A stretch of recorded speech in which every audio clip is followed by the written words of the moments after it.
Well, with that, I'm going to ask Larry to come on up. I think we've got a treat tonight. We've got Diane with Larry, and that's always a special treat.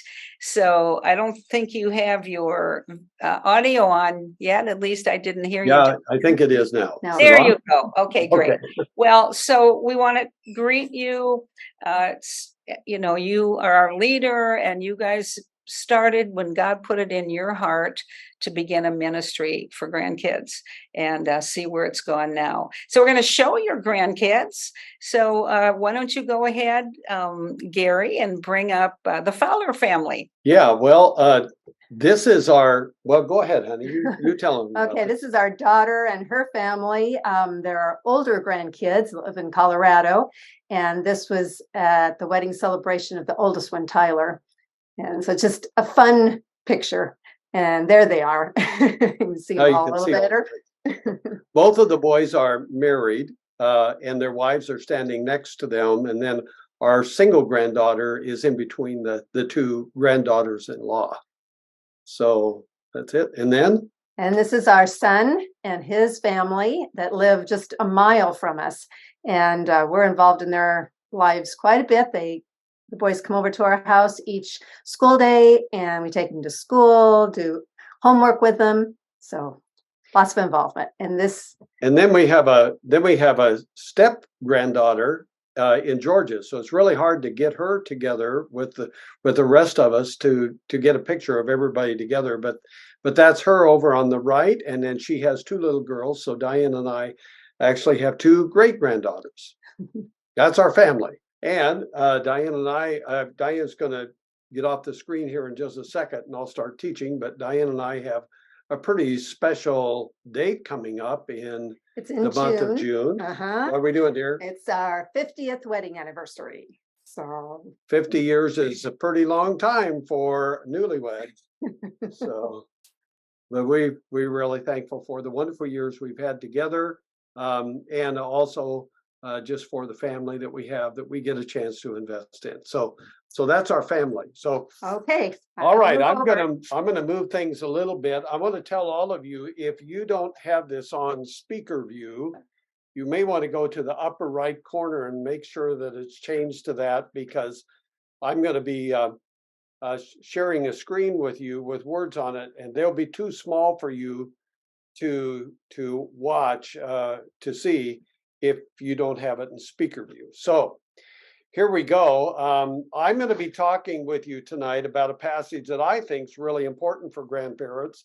It doesn't mention grandparents, but it is really a very significant passage. And in fact, we're not going to talk a lot about the grandparent role tonight. We'll do that in part number 2, but this passage sets the table for the things that we're going to be talking about. I'm going to talk tonight about a passage that really disturbs me. I don't know if scripture ever disturbs you, but this passage just disturbs me. And I think, how in the world could this have happened? And we want to examine that. We're going to really dig deep tonight. We're going to spend a lot of time on just a couple of verses. And here is the first of the 2 verses from the book of Judges, chapter 2. Remember that the Judges follows Joshua. Joshua had just died. And we read this: after that whole generation had been gathered to their ancestors, another generation grew up who neither knew the Lord nor what he had done for Israel. And then the second verse that disturbs me is this one: then the Israelites did evil in the eyes of the Lord, and they served Baals. I don't know how that hits you, but I think, how could this have happened after Joshua's generation was so victorious and they had so many things going for them, and really they followed God pretty good? How could it be that just 2 generations later, they have a generation that does evil and doesn't even know the Lord? And that bothers me as a grandfather. I think, okay, I'm done my best to follow the Lord during my life, far from perfect, but I've tried, and how could it be that in just 2 generations in my family or in my circle of friends, in just 2 generations, all the kids are doing evil and they've completely forgot about God? I know some of you that are grandparents are actually have that situation where you have children and grandchildren that have walked away from their faith, and it breaks your heart. It's one of the greatest pains of life, I think, when that happens. And the pain is often worse because we can't do a lot about it. Well, I want us to learn from this passage of scripture. We're going to examine it real closely. And I want to start by just kind of giving my perspective as to how I see these generations line up. I want you to notice that in verse 10 of chapter 2 there, it says, after that whole generation. Well, what generation is it? It's Joshua's generation. It says, after that whole generation had been gathered to their ancestors. So it's talking about the generation of the peers of Joshua. And what's true of them is that they knew what God was like, and they saw what God has done. They knew God and his works. And so keep that in mind as kind of a characteristic of Joshua's generation. Here's the second one. After that whole generation had been gathered to their ancestors, another generation grew up. Now, I'm going to say that I think that there's a second generation in here. It's where I have the little parentheses in the text.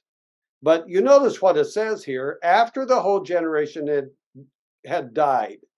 So after they had all died, then another generation grew up. That tells me that they were born and grew up, not just the generation of Joshua's children and his peers' children, but there was a generation that grew up that maybe were grandchildren. So I think there's a generation in between that is the adult children of Joshua and his peers that's not mentioned here, and they're represented by that little parenthesis here. And then, of course, we do know for sure that there is that third generation. Another generation grew up who neither knew the Lord nor what he had done for Israel. Now, let me put a little chart up and we'll talk about this just a little bit more about these generations. We know that one generation was a generation of Moses. And we know some things about them. They were disobedient so many times. They just gave Moses so many headaches. And as a result of their sin and their disobedience and their unbelief, remember that God said that all of those 40 years and older would die in the wilderness and would not enter the promised land except for Joshua and Caleb. So we know of Moses' generation, none of them entered the promised land. So who entered the promised land?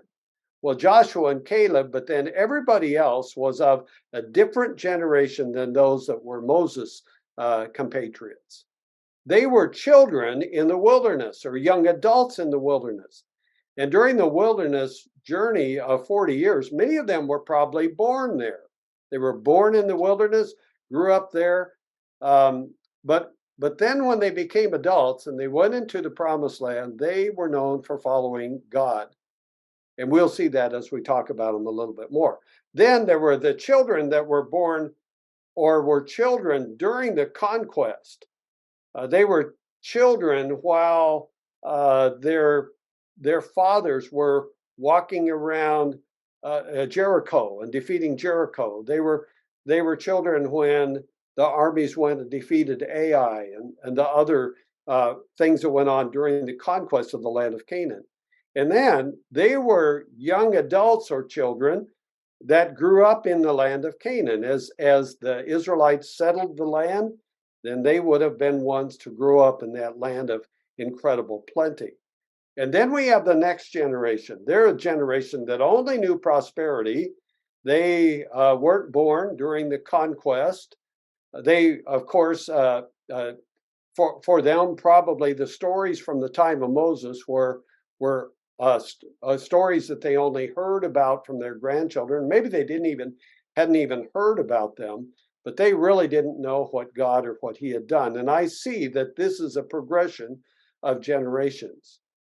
Now, what I want to do is I want us to go through, and I would like us to really think through Joshua's generation. We're going to examine these generations as much as we can. And let's start with Joshua's generation.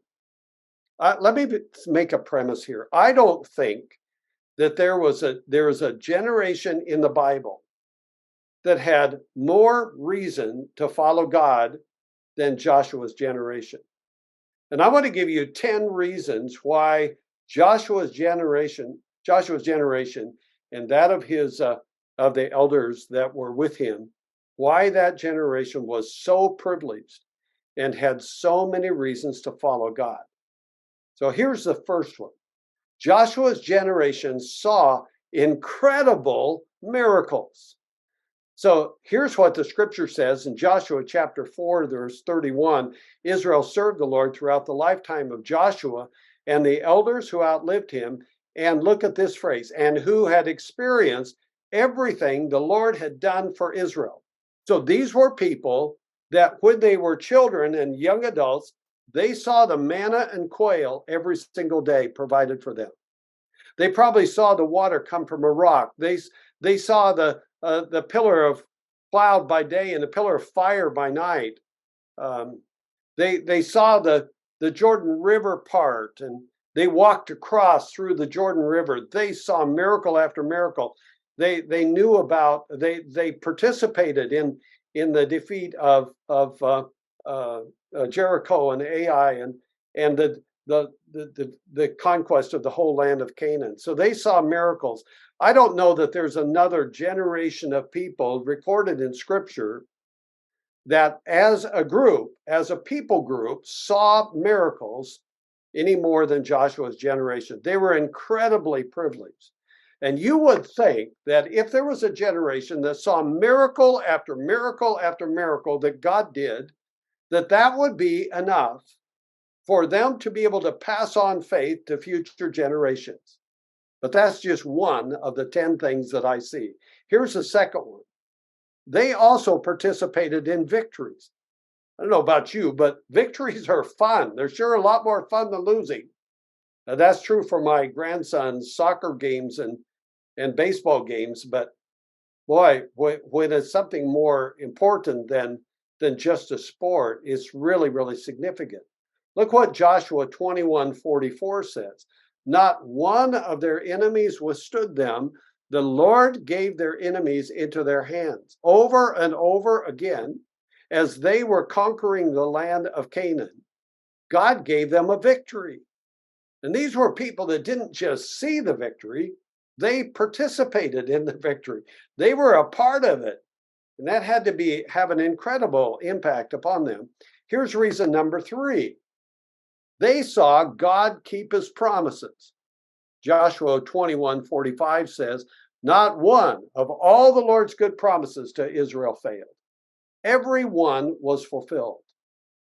I don't know about you, but I've seen God fulfill a lot of promises in my life, but I think there are some of them that aren't fulfilled yet. I believe God keeps his promises too, but sometimes we don't see them right away. But in the case of Joshua's generation, they saw God keep all of his promises. Isn't that pretty incredible? How about number 4? They also saw the bad examples. No one from this evil generation shall see the good land that I swore to give to your ancestors. That's Deuteronomy 1:35, and that's their pronouncement of judgment upon the older ones during the time of Moses' generation. And they're even called an evil generation. And you would think that seeing that negative example would also be a motivation for them and future generations to walk with God. Every time I read this, I think of my father-in-law, Diane's dad, that grew up in a home where his father was a functioning alcoholic.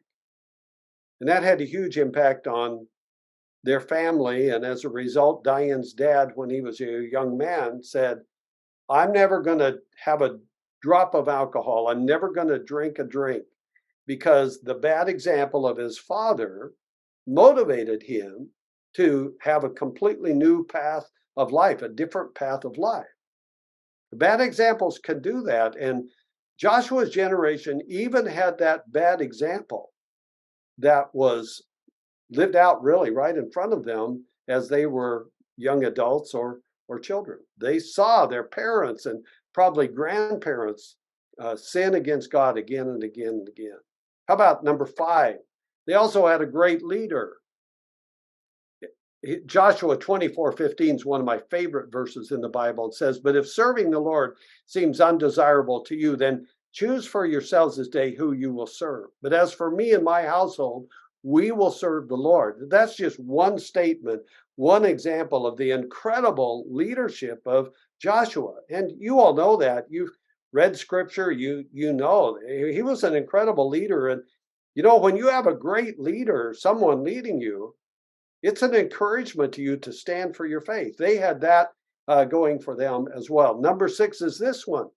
They had their needs met. Joshua 24:13, Joshua is saying to the children of Israel, words from God. And God is saying, "I gave you a land on which you did not toil, and cities you did not build, and you live in them, and you eat from vineyards and olive groves that you did not plant." God had met all their needs in an incredibly abundant way. And now they were in a land where all their needs were being met. And they knew that it came from God. You would think that that would be a motivation for them to follow God and to pass on faith. Number 7, they also had the how-tos.